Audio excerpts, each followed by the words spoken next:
Never mind. Patrick, he's a little gay.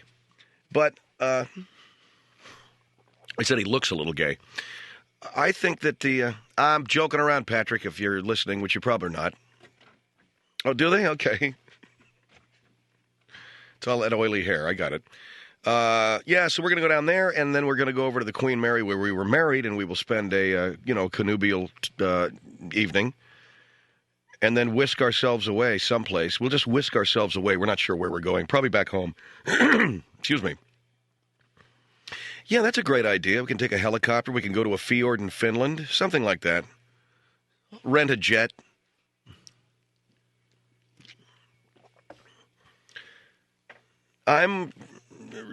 Okay, well, what's your idea of a great Valentine's Day? And I'll consider it. What?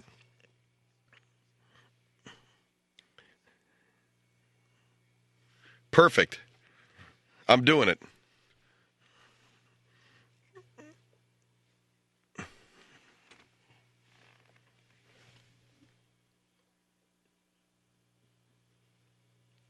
Phil, you're doing a show now.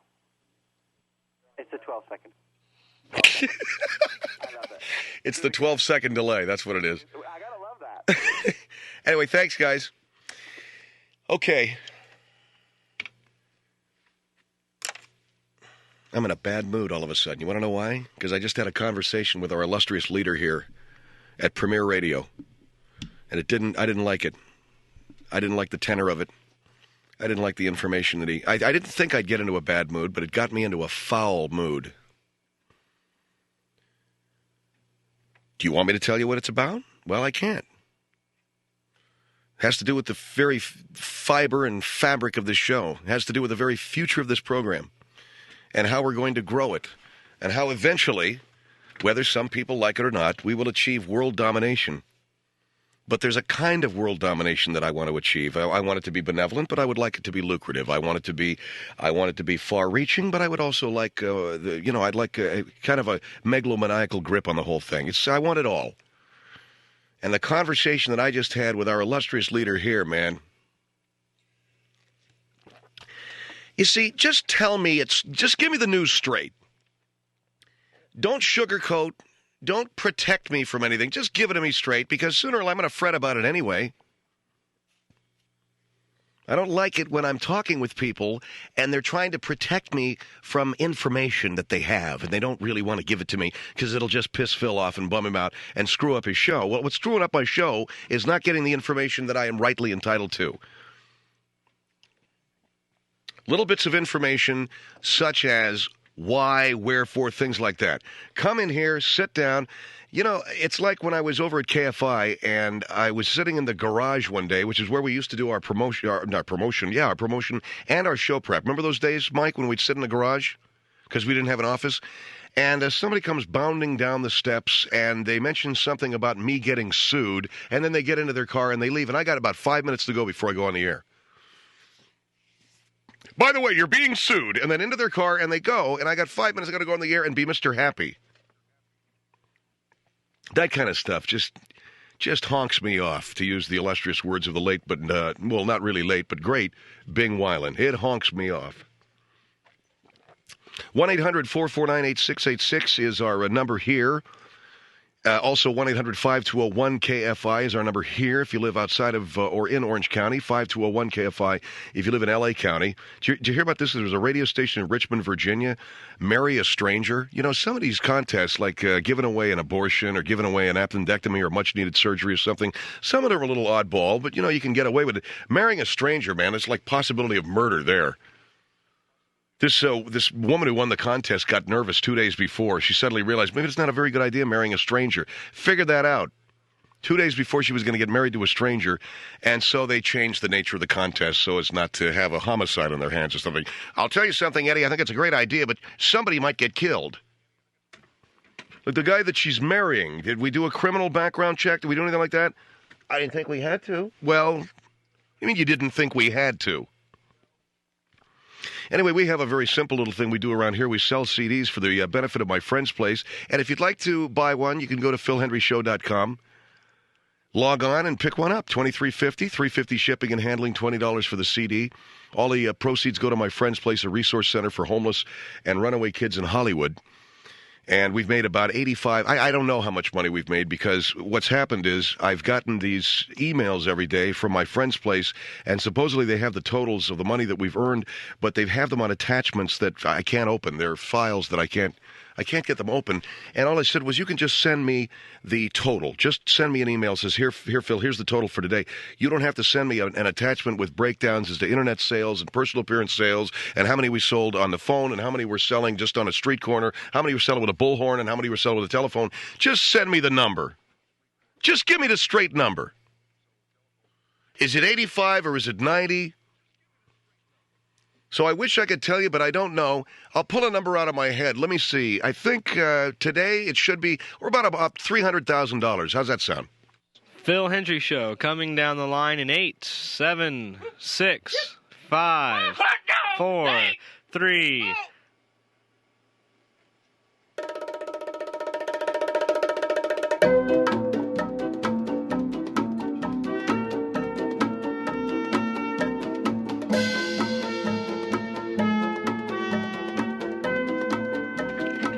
Phil Hendrie Show here, 1-800-449-8686.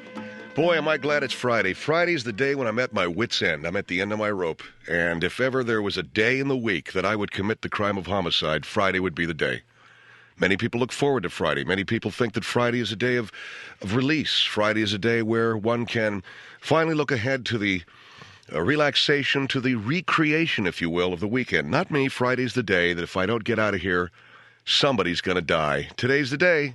Today's the day. How about, who's going to be? It's been a tough day all the way around. How about, he's pointing over. How about you, Melissa? That fine? Melissa Morgan, Mike Schaefer, Craig Taylor, Jim Rome. Who's it going to be? Sure.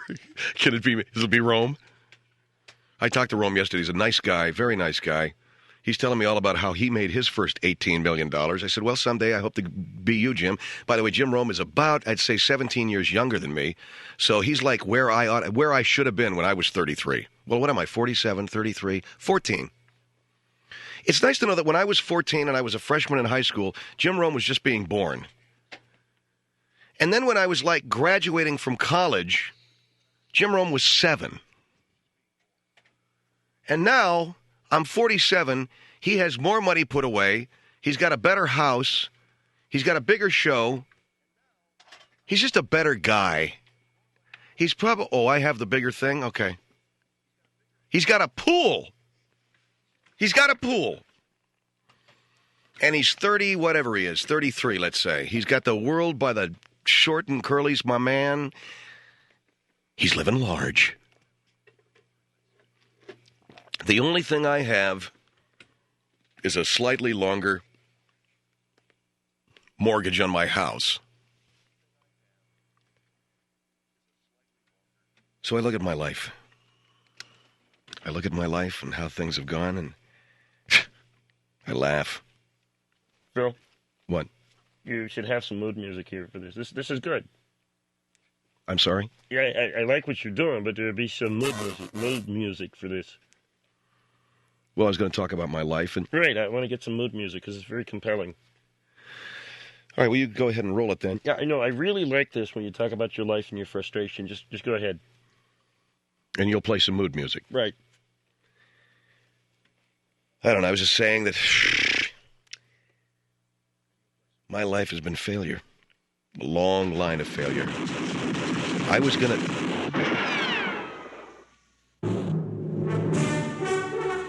Hold on. I'm sorry. That's wrong. Okay, look, get out of here with your CDs, because I know what you're going to do. Just get out of here. No, really. I got it. No, come on, man. Go ahead, do it. I was just thinking about my life and the many failures that I've had. I was going to... See you later. All right. See you later, bud.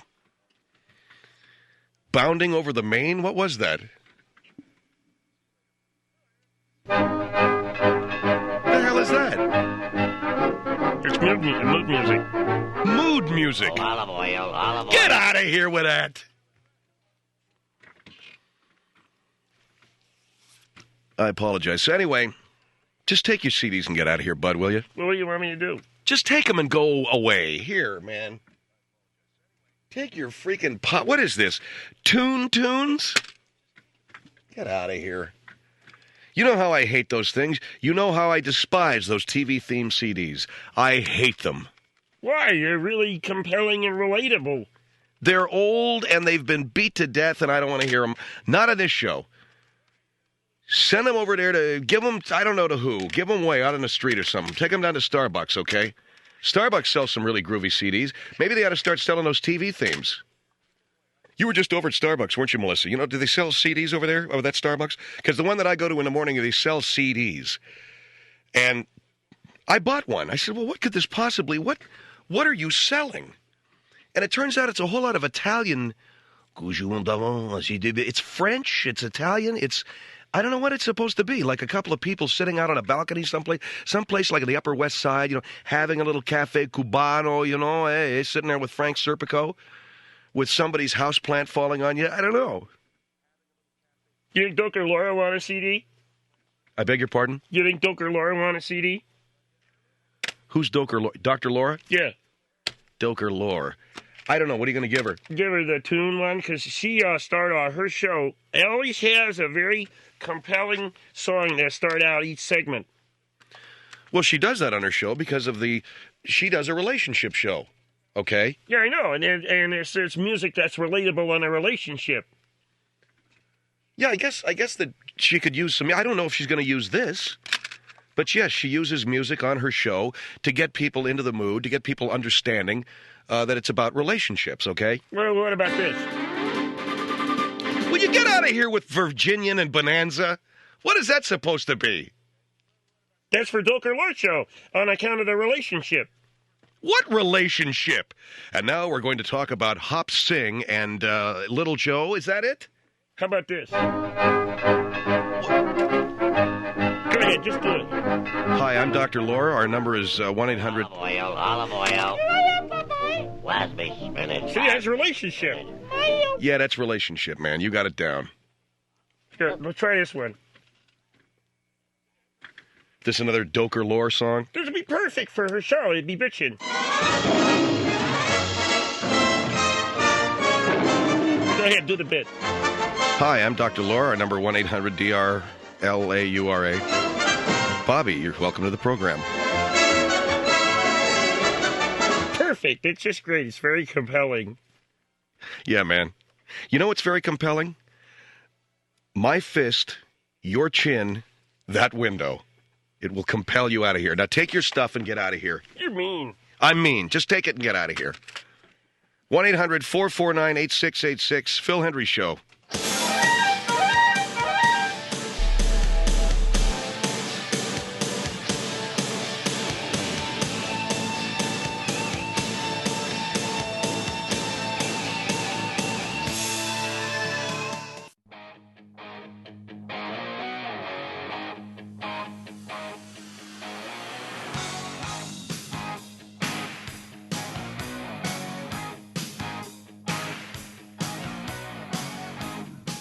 Meatsack?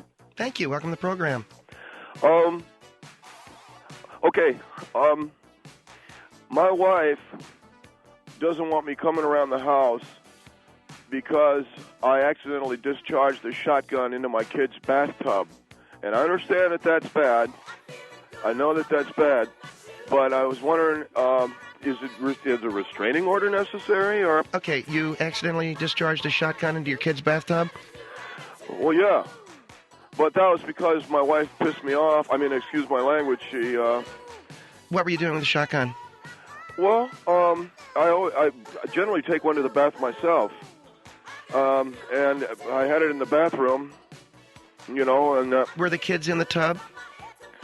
I'm not sure. I was getting dried off, and she said that, you know... Okay, They may have been under the water. Where are the children now? I don't know. I haven't seen them since the gun went off. So, Okay, you know what I think? You want to know what I think? Really? Okay. You are in an unhealthy relationship, and whoever that woman is that you're married to... See, a lot of women don't get it about men who aren't home.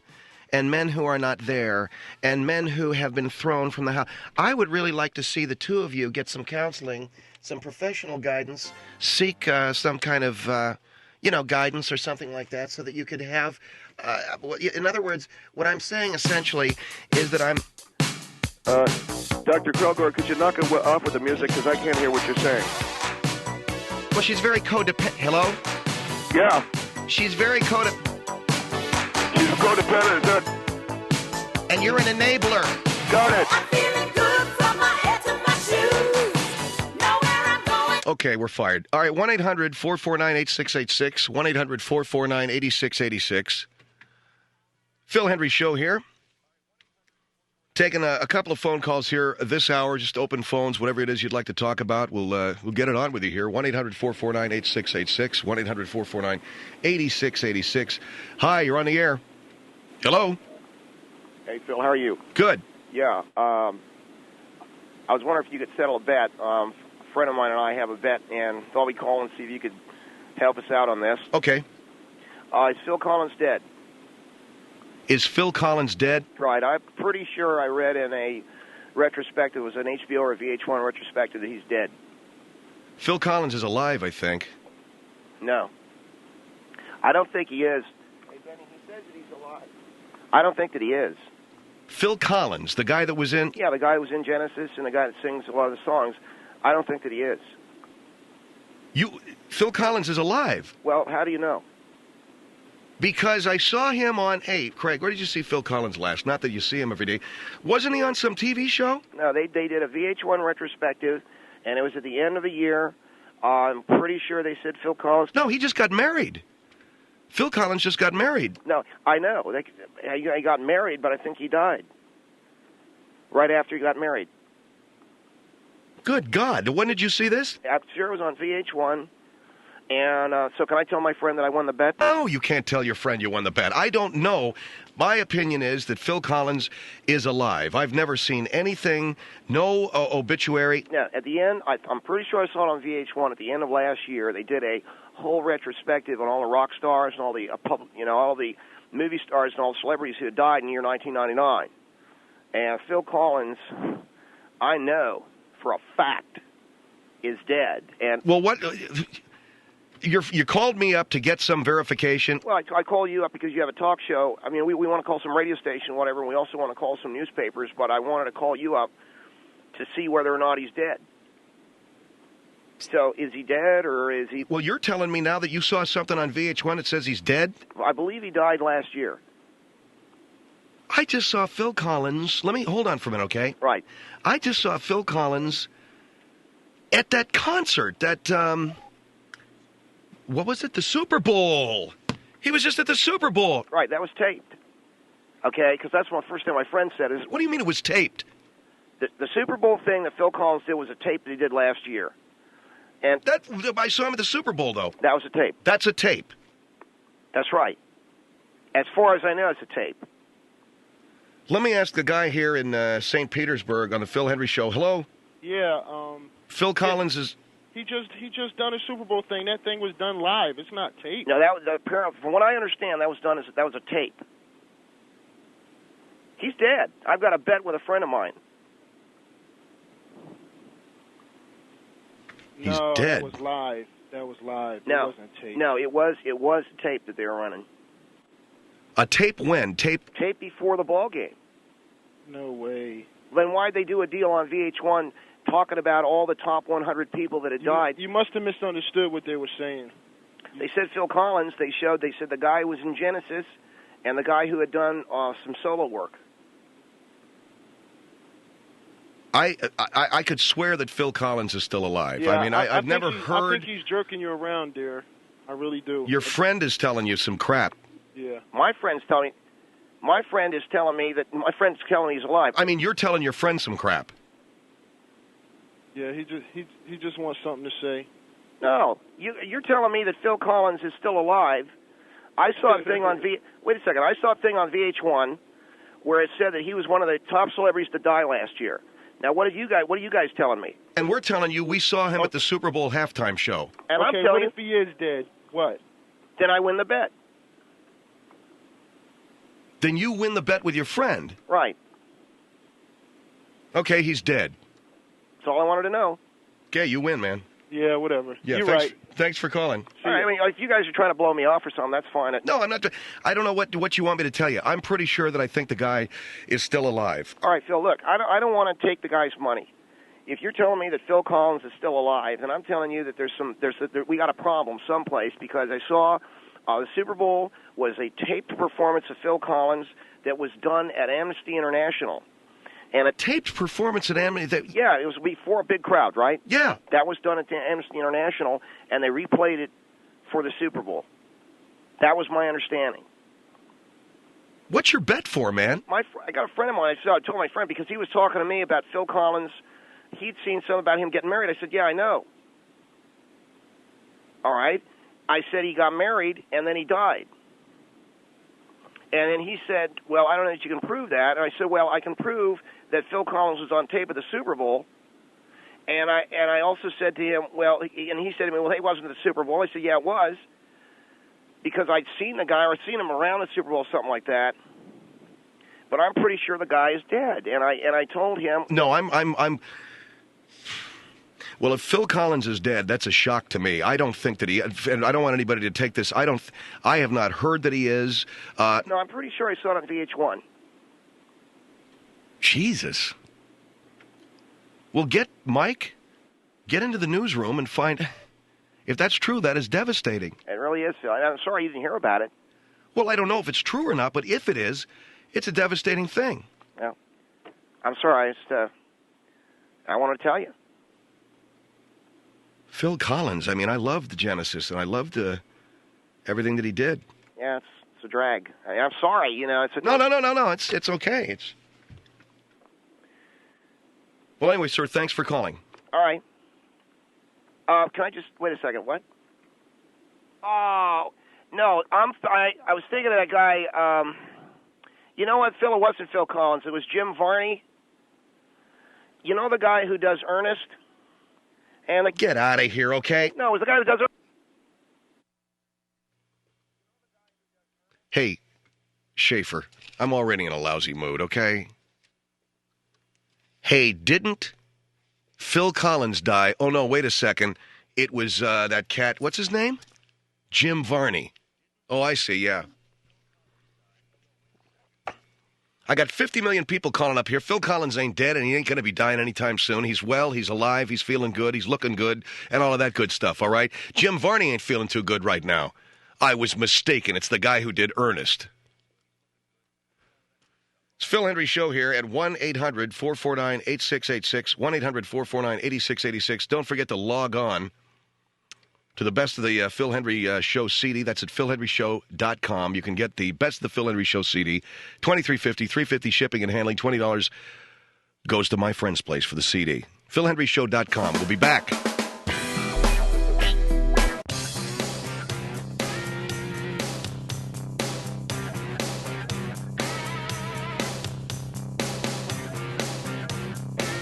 Phil Hendrie Show, 1-800-449-8686. Thank you, Melissa, for the Venti Latte, the Venti Grande Latte with the decaf. Very good of you to go down and get that for me. 1-800-449-8686. Phil Hendrie Show here. We are running with open lines here for the first few minutes of the show, that being a Friday. As you know, this is Open Line Friday. And let's go to a phone call here. Hi, you're on the Phil Hendrie Show. Hello. Good evening, Mr. Hendrie. I wanted to...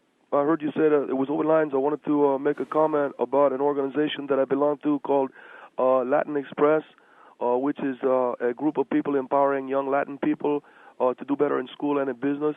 I'd like to direct your attention, Mr. Hendrie, to a news article yesterday that appeared in the Los Angeles Times about black and Hispanic high school graduates are getting swept up in the tide of Americans pouring into college campuses. But it goes on to say that the Hispanic dropout rate in high school is way behind whites and blacks in getting their high school diplomas. Apparently, college attendance, enrollment, the number of minorities who went to college represents a small part of the total, but Hispanics are way behind. And, all right, wait. Are you saying that Hispanics are dropping out?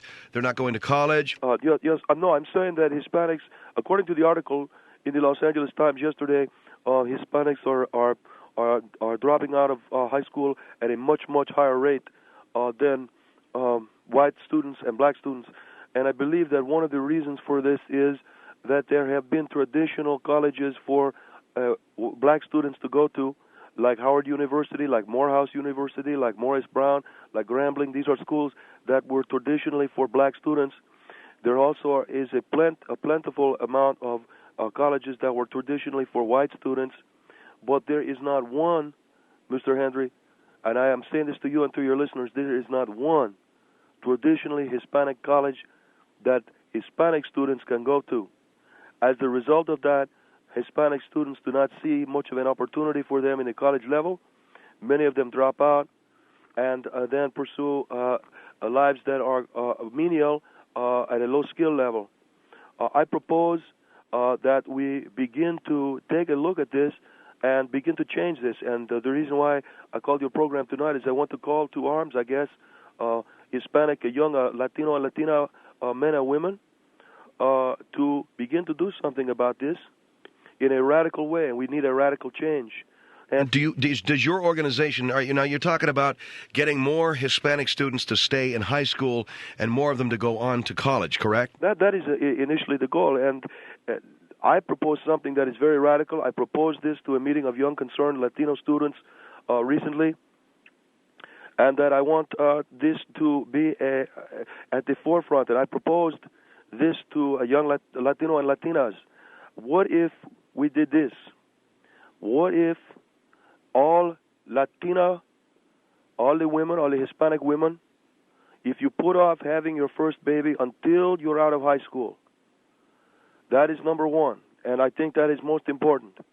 And you proposed this at a meeting of what? I proposed this at a meeting of concerned Latino and Latina students recently. We were trying to begin to see what we can do, and I was racking my brains. I'm thinking, how can we stay in high school? Because I believe that if more of us are graduating from high school, then more of us will go into college, and eventually they will have more Hispanic colleges. Eventually, my goal is to go into law enforcement, Mr. Hendrie. I want to be a LAPD. I would like to join the LAPD eventually. But until that time, I want to do work for my people. How old are you? I'm 20 years old. And are you in college currently? Yes, sir. I go to Pierce College in Los Angeles, in Valley. And eventually I'd like to get my associate arts degree in law enforcement and go on to criminal justice, to study criminal justice and law enforcement in college. All right, now, is this the only point? No, that is point one. Now, point one, to get more Hispanics into college, is that you are proposing... And I recognize this is a very radical proposition, okay? I know that a lot of people are going to say it's very revolutionary, but I think you have to understand the great ideas in history were very radical and very, very revolutionary. The idea to start this country, this great country of America, was a radical idea. The idea to, what have you, make a light bulb or build like a bridge or something, that was all, from a radical idea. So my idea to start with, and I know that it's something that a lot of people are going to scoff at, but I want them to take a good look at it, is for all Latino women to not have their first baby till they're out of high school, at least until they're 18. Now, I know... Okay, that is your radical idea? That is something that... Well, it sounds a little to me... I mean, it sounds like it's not that tough of a thing. No, and I'll tell you why, Mr. Hendrie, because you don't know my culture. I'm speaking up to my people, okay? And I would really appreciate it. You said open lines and everything, right? And yes, sir. Okay, if you'd let me speak to my people and not butt in or anything. No, I'm not going to butt in, and you have to understand, I'm not going to let you give a speech. What I'm asking you to do is to give me reasons for these various points. All right, point number one, all Hispanic women should put off having their first baby until they're 18. That's point number one, right. Point number two, let me get my notes. I propose a one-year moratorium. I propose a one-year moratorium on the creation of all car clubs. There are a lot of young Latin men who are currently involved deeply in car clubs. I think they're a good pursuit, but I think a one-year moratorium on car clubs is a good idea. I also propose a one-year moratorium on tricking out our bikes and no more bicycle clubs. A lot of the, A lot of the homes are, tricking out their bikes or whatever. Also, put down the bong, put down, the owl, and stop sparking up the ganja. I think it just hurts you to get into high school. All right, well, you're saying some sensible things. Don't use drugs, and that's a good thing. I don't know that is a problem that is completely, unique to the Hispanic community. No, but I'm like, again, I would appreciate it if you let me speak to my people. No, sir, I'm the host of the show. I have to moderate. Yeah, but you're saying a lot of lame stuff that like a white guy would say. Forgive me. I'm speaking to my people right now. And I don't mean to be lame. I want. All right, number one, hold off having your first baby till you're 18. Number two, you're proposing a 1-year moratorium on the creation of car clubs. That is correct. Yes, sir. Number three. Number three is a 1-year moratorium on tricking out your bicycle. See, there you go. You don't understand my culture. 1-year moratorium on tricking out bikes, right, and the bicycle clubs. Then you're asking them to put down a bong. Put down a ganja. 1-year moratorium on places like King Taco, which is a great place, but Matthew hang out at King Taco, and a 1-year moratorium on a lot of family barbecues in Elysian Park. And all of that, I think, put together, I think we will begin to devote the proper amount of time to studies, and we can begin to let the healing begin. Because right now, my community is divided, and we need the healing to begin. And with all that... Well, here, and your name is what? Yeah, Phil, my name is Dave Oliva. Okay, Dave, you got a wonderful, I believe, intent in keeping kids in high school and getting them to graduate from high school and getting young people to go on to college. You've said a couple of things that I got to throw the flag on, okay? No, I want you to know something, Mr. Hendrie. First of all, I talked to a girl... Well, can I ask a question? Yeah, but let me make this statement, okay? All right, go ahead. I talked to a young lady the other day who heard me speak to a group of concerned Latino students. And she said to me, Dave, I want you to know that I was very inspired by what you said and that I will not have my first baby till I'm like 18. I was planning on it. And how old was she? She was 15. And like a lot of, girls her age, the first thing, okay, I'll have my baby now, She's going to put it off till she's 18. And the reason why she said that is because she had heard me speak before a group of concerned Latino students. See, one of the things I think you need to understand is that I am a great public speaker. I'm a very compelling public speaker. I do give a lot of public speeches, and I make speeches to people all the time. And Dave, you're saying that you understand, quote, your people better than I do. I don't doubt that you do. You're saying you're a very compelling public speaker. All I wanted to do was ask you a couple of questions. Number one, the idea of, put off, you say this is a revolutionary concept, put off having a baby till you're 18. Number two, a 1-year moratorium on car clubs, moratorium on bicycle clubs, don't hit the weed, moratorium on hanging out at King Taco and family barbecues in Elysian Park. Well, that's all well and good, and that's fine. But you also said that you need more colleges for Hispanic people to go to, like the whites. Well, look at it. The blacks have Morris Brown. The whites have Stanford. The Asian students, what do they have? Do they have their own college? Yeah, they have UCLA. What are you talking about? What do you mean the Asian students have? No, the black students, they get Morris Brown. They have Howard University in Washington, D.C., which is one of the great universities. The whites, man, they got Harvard and Yale, and the Asians got UCLA. What do you mean the Asians have UCLA? Have you been over there lately? Have you been over there lately? Take a look at it, man. Wake up. God damn. Okay, so you say you're a compelling public speaker. Yes, sir. Go ahead. Give me a typical speech that you would give before a meeting of concerned Latino students. Go ahead. Okay. This is a speech that I gave to them concerning how to get more students back in high school. First of all, I'd like to thank you for having me here, all the concerned students, Latino students in Southern California. Thank you for having me here. We've got to get our stuff together, because if we don't, nobody's going to do it for us. A lot of people want us to do bad, but I don't think that is good for us. I think we should do good. And I think that we should build our own college and call it Good for You, which, as you know, is a great statement. Wait. What? What do you mean, good for you? Good for you is a phrase that a lot of Latina people use to each other to encourage each other. Like the girl said to me, she's not going to have her first baby till she's 18. I said, good for you. So you're gonna name the college Good for You. Good for You. What?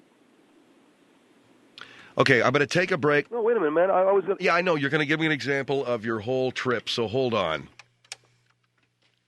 Phil Hendrie Show, 1-800-449-8686.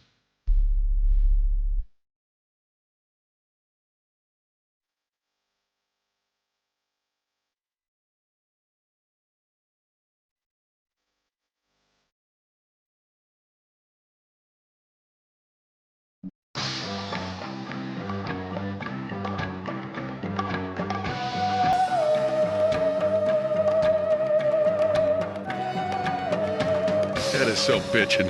Phil Hendrie Show, 1-800-449-8686. 1-800-449-8686. Let me get Dave on the line here. Hello, Dave. Oh, yes, sir. Okay, so we're talking about the need for more Hispanic students to stay in school and not drop out, and you have these different ideas and plans. Well, I mean, I was telling you that I'm a very good public speaker. I'm very compelling, and I do make comments to different groups of Latino and Latina students. And You're a good public speaker, and I interrupted you. Yes, sir. Go ahead. Anyway, I would get in front of the people, basically say to all young Latino and Latina students and young people, we've got to get our stuff together. We got to pull it together, There's a lot of stuff there's a lot of loose stuff that's going on, man, and we've got to tighten it up, Like all of you people, like having babies or whatever, you're not even married or whatever. Also, another thing that I wanted to say was about God, I forgot, man. All right, well, you're the guy that's making the claim. I am. No, I'm a good public speaker. I just forgot what I was going to say. Because you put me on the spot, All right, how about if I take a phone call and you can get into it? Sure, that's fine. All right, Dave is with us here talking about high school dropout rates among Latin students. Alhambra on the Phil Hendrie Show. Hello? Yes. Hello, speak up. Hello? Yes, ma'am, you're on the air. Yes. I agree with Dave, is it? Yes, ma'am. Us as Hispanics do have a lot of improvement to do in education and lifestyle, and we have to get a lot of people, I hate to admit this, of welfare. But right. Let's not become hateful towards other groups, especially towards the white people. Let's not blame them. No, that's true. Yeah, you're right. I think that you see a lot of Latin people have their own, a lot of blacks and whites have their own college. We don't have a Hispanic college, Well, you know what I mean? Like colleges made especially for those people? Well, like for instance, the blacks have Grambling, they have Morris Brown, they have Morehouse, they have Howard University, they have a lot of, they have Texas A&M,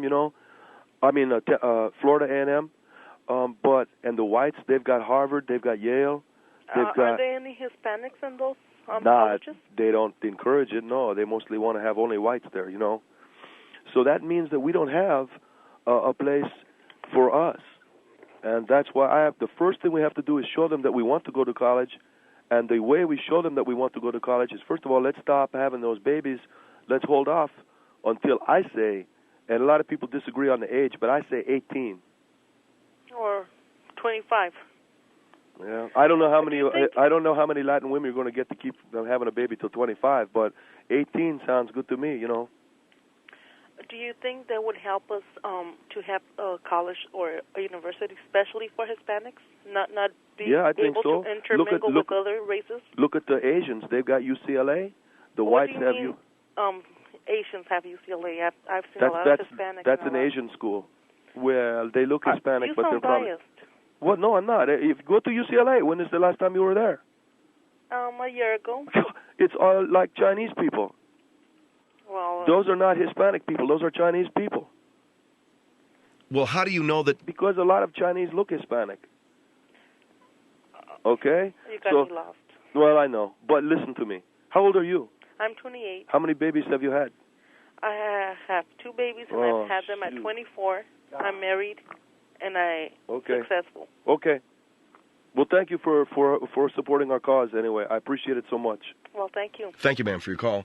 Here is San Antonio on the Phil Hendrie Show. Hello? Yes. Yes, ma'am. Hi, I'm Robin. I'm from San Antonio. Hi. And I totally disagree with having to have a certain college for a certain ethnic group. I mean, you go to college based on your brains and your skills and not the color of your skin. I'm from San Antonio, Texas, which is pretty much all Hispanic, like 60% Hispanic. Yeah, but we don't have our own college, you know. It doesn't matter. I didn't go to a Hispanic college. I didn't go to a white college. I didn't go to a black college. I just went to college. What college did you go to? To the University of Texas at San Antonio. Yeah, that's white. No, it's San Antonio. I know. It's a 60% Hispanic city. No, and but I'm Anglo, and I learned to speak Spanish. Most of those students though are white, you know, or whatever. But what I'm trying to say. No, you can't say that. You no, haven't been there. You don't know. I know University of Texas at San Antonio. They're mostly white. I know you got some Latino, you know, but mostly 60% is a white, bigger you know. percentage. Are you at a train station right now? It sounds like you're in a depot or something. No, I'm at the mall. It sounds like you're picking up some friends at the depot. No, I'm at the mall. Okay, look, Harvard is for white people. UCLA is for the Chinese. Grambling is for blacks. University of Texas A&M is for blacks. Texas A&M is not for blacks. That's mostly black. Where did you get your statistical information? Because first You're of all, totally wrong. No, wait a minute. I saw, first of all, Department of the Interior and Department of Education did a far-reaching survey 3 years ago, and they did a study of most of the student populations around the United States, and Texas A&M is black. Texas A&M is not black. Oh, it's mostly black. White. No, it's mostly black. It is majority. I live in Texas. What are you wait a minute. talking about? I've been there. I want people to know around the country that Texas, it's a good school. I want everybody It's a good school, but you are wrong about your ethnicity. No, I just want everybody. Texas A&M is a good school. Don't get me wrong. But for those of you around the country listening to this show, you have to know it's black. I mean, there's a lot of black people there, and if you're white, it'll make you nervous. No, there is will. very little population of black at Texas A&M. You can ask anybody. And how do you know that? Where did you get Who's your that guy? information? Who's that guy in the background? My boyfriend who went to Texas A&M. Let me talk to him. Okay, you can talk to him. Yeah. Hello. Hey man, don't let the woman talk for you. If you want to speak to me, then you speak to me. No, we're talking about the school, aren't we? Right, man. You went to Texas A&M? She's the one that speaks Spanish. Yes, I did. Ain't that She's black? the one that speaks Spanish. I'm sorry. There's very little black there. Ain't that black? No, it's you're probably talking about Texas A&I, which used to be Texas A&M Kingsville, I believe. Yeah. But is there any school for Latinos to go to? Well, yeah, any school you want to go to. Which school you want to go to? No, man, I want to go someplace where I can be with my homes. You know, I like other people. You know, other people from the neighborhood. What's wrong with other people? I just don't like to be around a lot of whites. You know, it's nothing personal. It's nothing personal. Well, that is personal. That's pretty racial, actually. Well, the problem is this. I got a problem. A lot of white people, when it rains, okay? Hello? Okay? Yeah. They smell, after they get wet, they smell like a dog. They smell like a wet dog or something. And Wait a second. What do you... I swear to God, man, I'm not trying to be racial. So wait a minute. Let me ask you a Wait, so question. you're saying that white people, after they get wet, smell like a dog? They smell like a wet dog or something. I don't know what it is, man. Let me ask you a question. Aren't you the guy that's supposed to be... Are you white? Am I white? Yeah. Yes, I am. What school did you go to? What school? Did you go to wet school? No, what school are you asking about? High school, college, what? College. Texas A&M. Texas A&M. Yeah, that's a black school. Is it A really? black school. All right. Thanks for your call, sir. 1-800-449-8686. 1-800. What do you mean, white people? No, it's just the thing that I have. But I don't want to get on that, man, because I believe in peace and love and brotherhood. All I'm saying to the Latino women is, hey, man, you know, hold off having that baby till about 17, 18, and, everything's going to be fine. We'll be back. Phil Hendrie Show, 1-800-449-8686.